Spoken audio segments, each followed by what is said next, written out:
pessoal, sejam muito bem-vindos ao meu canal. O meu canal Elton Godinho, ele tem como proposta ser um canal de fisiologia.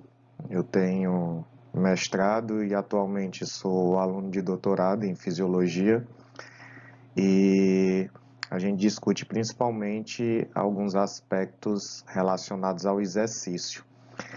Na semana passada a gente falou sobre o músculo endócrino e a gente começou a abordar sobre essa temática.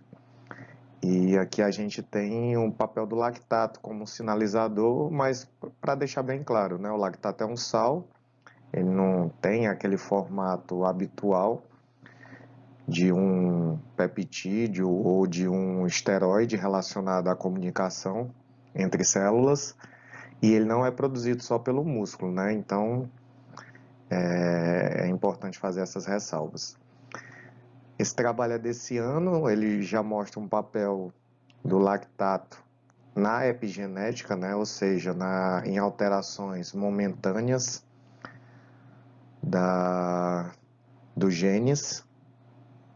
Aqui eu tenho o DNA, eu tenho a fita do DNA enrolada em estonas, que são proteínas, e dependendo da fixação dessa fita, eu tenho um gene expresso mais facilmente ou de forma mais difícil de ser expresso.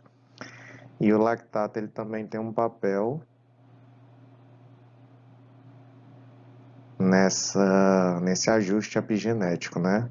Como a gente mostra nesse trabalho. O lactato também parece estar relacionado a fatores que facilitam a memória. Os mecanismos ainda não são muito claros em relação a isso, mas talvez tenha relação com uma facilitação da chegada do aporte de oxigênio a determinadas regiões encefálicas, como mostra esse trabalho aqui, onde o lactato produzido pelas células cerebrais, facilita a angiogênese. A angiogênese é justamente uma adaptação que os tecidos fazem com o aumento da quantidade de capilares para que o sangue chegue de forma mais fácil. Isso aqui é do mesmo trabalho. A gente não tem por objetivo aqui detalhar muito os trabalhos, né? Mas tá aqui para consulta posterior, quem quiser se aprofundar em algum tópico. E aqui, né, o músculo esquelético como e seu papel endócrino. Esse é o trabalho que a gente queria chegar mesmo, que foi o que foi anunciado na semana passada, mas sempre tem uma apresentação antes, né? Então a gente demorou um pouquinho para chegar aqui. Esse trabalho é de 2012 e ele mostra um papel do músculo esquelético e fatores que ele liberam, né? Esses fatores coletivamente seriam chamados de miocinas. Aqui eu risquei em cima, mas são substâncias que são liberadas pelo músculo esquelético que tem algum papel em órgãos próximos, né? Então, por que eu comecei falando daquela sinalização parácrina, autócrina ou endócrina? Porque o músculo esquelético, ele tem fatores que têm esse tipo de comunicação. Então, por exemplo, quando eu falo da miostatina, a miostatina é uma sinalização autócrina. O músculo libera para ele próprio. Não necessariamente a mesma célula muscular está liberando para ela mesma. Pode ser também. Mas também para células musculares próximas a ela. Então isso é eutácrino. Ela está sinalizando para ela mesma. Aqui um exemplo de sinalização parácrina. Um músculo esquelético libera fatores de crescimento, como o IGF, para um tecido próximo, como o tecido ósseo. E aqui um exemplo de sinalização endócrina, que seria a erisina e a interleucina 6, que vão para tecidos mais distantes, como o tecido adiposo ou o tecido encefálico. O músculo esquelético, então, ele sinaliza para diversos tecidos. Aqui a gente tem um aumento, né, do BDNF. O BDNF é um fator de crescimento muito expresso no cérebro, que outros artigos mostram que ele está relacionado tanto com a neuroplasticidade, que é a adaptação do tecido encefálico a estímulos externos, como ele também está relacionado à neurogênese, um processo que antigamente achava que não acontecia mais, que é o crescimento de novas células neurais, né? Na região do hipocampo, que é a área que aqui se atribui a memória a longo prazo e memória recente, já é provado que existe neurogênese. Aqui a gente começa a detalhar algumas dessas substâncias que o músculo esquelético libera. Uma é o IGF, fator de crescimento, e esse trabalho é bem interessante, que ele fala da hipótese da somatomedina, mostrando que o IGF, aquele tradicional que a gente estuda, né, que é em resposta ao GH liberado pelo tecido hepático, talvez não tenha um efeito direto sobre o tecido muscular, que o efeito sobre o tecido muscular, que tem receptores de IGF, talvez seja do próprio IGF muscular. Que esse IGF hepático ele serviria, na verdade, para regular a taxa de GH hipotalâmico que está sendo produzido. Então, isso aqui é uma hipótese, né? A hipótese da somatomedina. Somatomedina, mede, né? Mensura, controla a quantidade de somatotrofina produzida. Somatotrofina é o GH. Aí aqui ele desenha aqui o receptor do IGF.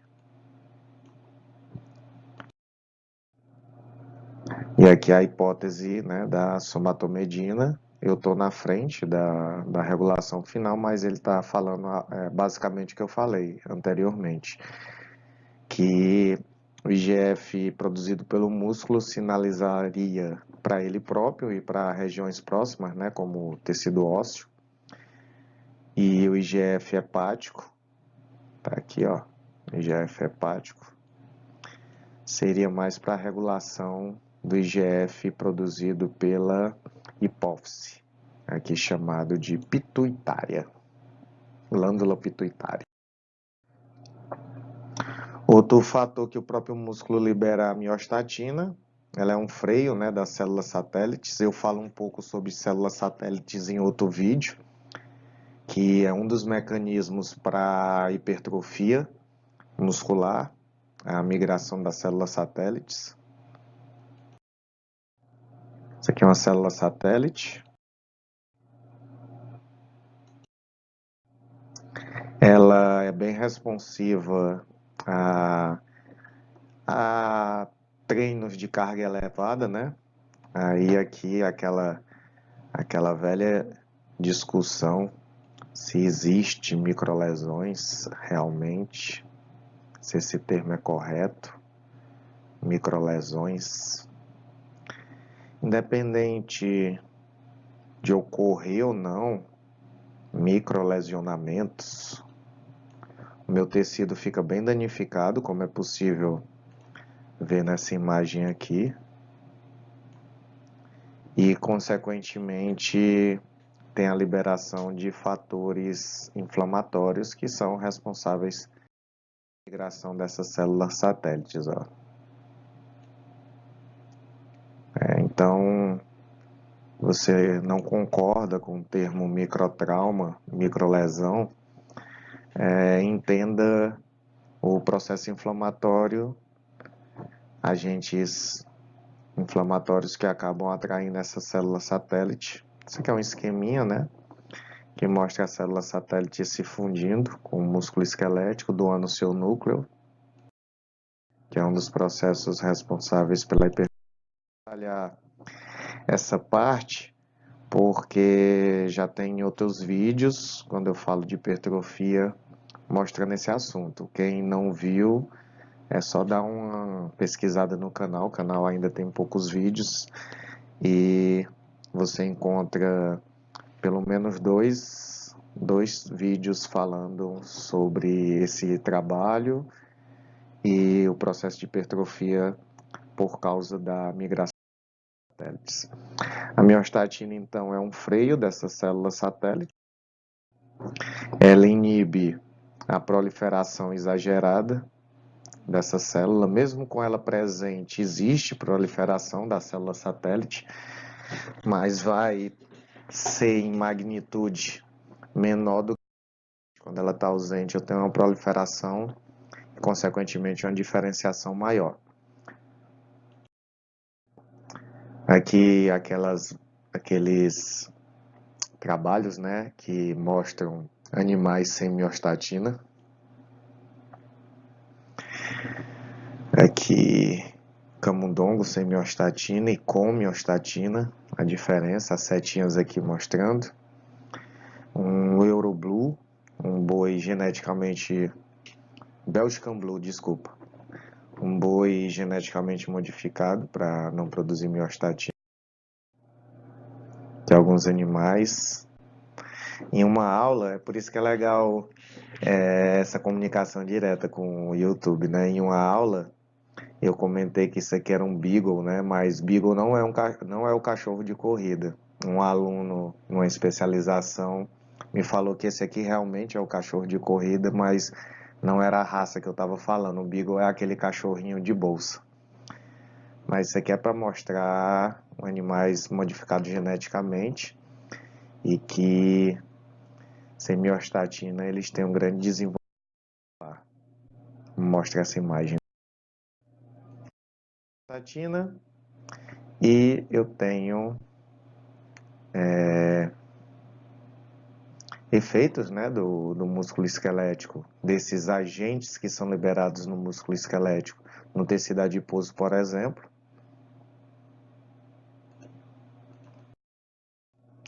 E a gente chega em uma das estrelas, né, do momento, digamos assim, que é a irisina. A irisina, ela é um fragmento, ela é uma parte de uma proteína transmembrana maior, uma proteína que está presente em diversas membranas, tanto de organela como na membrana plasmática, de vários tecidos. Entre esses tecidos, o músculo esquelético, ela é um fragmento dessa proteína aqui, a FNDC5, que durante o exercício é clivado. A FNDC5, eu tenho uma enzima que não está ilustrada aqui nessa imagem, que cliva parte dessa proteína transmembrana e libera a irisina. Aqui alguns mecanismos celulares dessa clivagem, né? Então, por exemplo, o exercício prolongado, ele aumenta o influxo de cálcio dentro do miócito, né? No interior da célula. Esse aumento do cálcio é um dos fatores que aumenta a atividade de uma enzima chamada AMP quinase. A AMP quinase tem como fator de transcrição uma outra enzima chamada PGC1-alfa.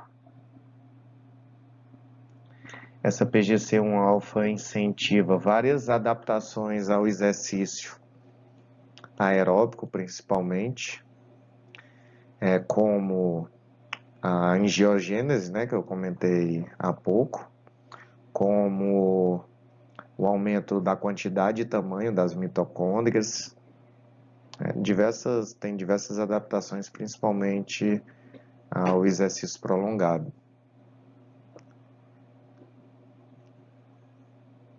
E entre essas adaptações está a maior produção genética, né?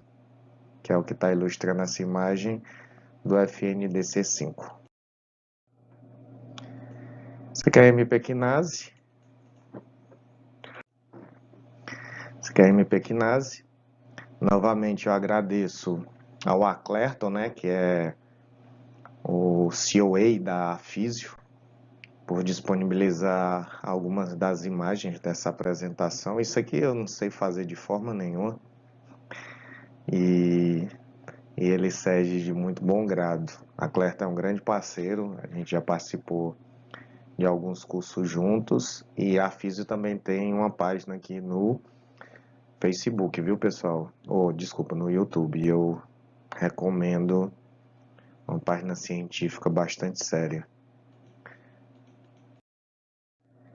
Existe uma dicotomia, né, entre a ativação dessa via da MP quinase e as vias relacionadas a adaptações que levam ao aumento do tecido muscular, como a via da P70S6K, que é a via do mTOR, que sinaliza por uma coisa, e essa aqui tem divisões, sinalizações que são no sentido contrário. Que é a mesma coisa, só para mostrar, como eu disse, essa parte da reorganização estrutural que leva à hipertrofia, por exemplo, eu comento melhor em outros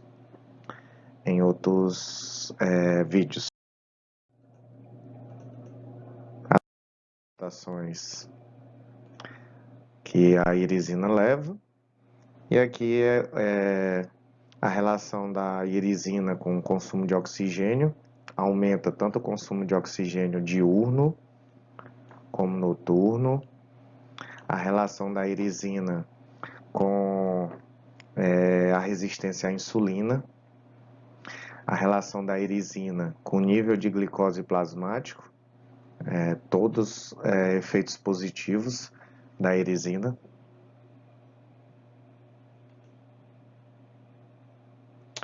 A irisina, principalmente, aumenta a expressão gênica da UCP1, que é a termogenia. Esse meu pincel aqui não tá legal. Que é a termogenia, que é uma enzima que aumenta o transporte de prótons dentro da mitocôndria e, consequentemente, aumenta a produção de calor e em relação só à produção de ATP, né? A mitocôndria do tecido adiposo branco, por exemplo, ela não produz tanto calor, produz muito ATP, mas não produz tanto calor, e a do tecido adiposo marrom produz calor por círculos fúteis, né? E produz ATP também. E uma das enzimas que sinaliza para essa diferença é a UCP1, que é a termogenina. E a irisina aumenta a expressão gênica dessa termogenina. Aqui é a irisina no tecido adiposo, aumentando justamente ao CP1, aumentando o tamanho e quantidade de mitocôndrias, aumentando o transporte de GLUT4 e, consequentemente, a absorção de glicose pelo tecido adiposo. Então, ela melhora a homeostase da glicose, o perfil lipídico, parâmetros metabólicos. Em animais, né, esses estudos são em animais, ela atua no escurecimento do tecido adiposo.